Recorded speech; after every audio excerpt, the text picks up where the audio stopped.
বিসমিল্লাহির রহমানির রহিম। শেখ রায়হান ভিডিওতে আমরা চলে আসলাম।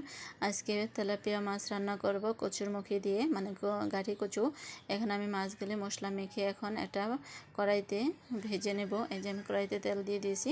এখন এই মাছগুলি আমি সুন্দর করে ভাজা করে নেব। ভাজা করে নিয়ে তারপরে যে আমার ভাজা হয়ে গেছে, আর আমি গাঠি কচুটাকে সিদ্ধ বসিয়ে দিয়েছি। যে এখানে আমি সিদ্ধ করে নিয়েছি, সিদ্ধ করে ভালো করে ধুয়ে ঠান্ডা পানি দিয়ে ধুয়ে রেখেছি। এখন আমি একটা প্যানে দিয়ে দিয়েছি পেঁয়াজ কুচি, কাঁচামরিচ কুচি দিয়ে দিয়েছি। এখন দিয়ে দিলাম আদা বাটা দিয়ে দেব। আদা বাটাটা একটু তেলে ভাজা করে নেব, যেন এটা আদা বাটার যে কাঁচা গন্ধটা যেন না থাকে।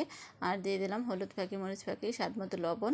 এগুলো দিয়ে পরিমাণ মতো পানি দিয়ে এটাকে আমি ভালো করে কষিয়ে নেব। আর তরকারি স্বাদ বাড়ে একমাত্র আপনারা কষানোতে। যদি তরকারিটা ভালো করে কষানো হয় তাহলে সেই তরকারিটা খেতে খুব সুস্বাদু হয়।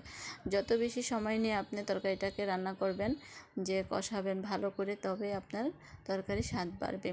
আর আমি যে ভিডিওগুলি ছাড়ি, যে মাছের সাথে আনাজের সাথে মিলিয়ে অনেকে রান্না করতে পারে না, কোন মাছের সাথে কোন আনাজ দেব বোঝে না। আমি তাদের উদ্দেশ্যেই ভিডিওগুলি আমার ছাড়া।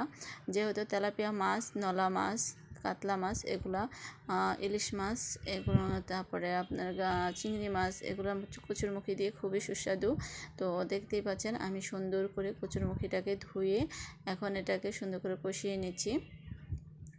এই যে আমি এখন একটু কষানো শেষ, পানি দিয়ে দেবো, পরিমাণ মতো পানি দিয়ে দেবো। পানি দিয়ে এখন আমি এটাকে ঢাকনা করে দেব। তো আমি এটাকে ঢাকনা করে দিয়েছি। এখন বলক উঠে আসলেই মাছটা আমি এখানে দিয়ে দিব। এই যে আমার ঢাকনা করা শেষ। এখন আমি মাছটা দিয়ে দিচ্ছি।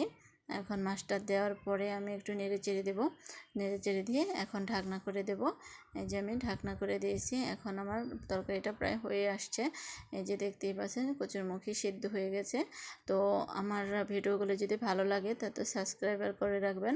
আর এখানে আমি একটু জিরা ফাঁকি দিয়ে দেবো। এই যে শেষে, মানে হওয়ার একটু আগে, তরকারিটা যখন নামিয়ে নেব তখন আমি একটু জিরা ফাঁকি দিয়ে দেবো। জিরা ফাঁকি দেওয়া শেষ। এখন আমি একটু ঢাকনা দিয়ে দেবো। তো ঢাকনা দেওয়ার পরে প্রায় 10 মিনিটের মতো একটু রান্না করে নেব। রান্না করা শেষ। এখন আমি এটাকে এই যে পরিবেশন একটা ডেক্সিতে ঢেলে নিয়েছি। তো দেখতেই পাচ্ছেন আমার তরকারিটা মাশাআল্লাহ অনেকটা সুন্দর হয়েছে। মাশাআল্লাহ অনেক সুন্দর, দেখতেই পাচ্ছেন। তো আপনারা এরকম করে বাড়িতে তরকারি রান্না করবেন, সবাই খেয়ে প্রশংসা করবেন।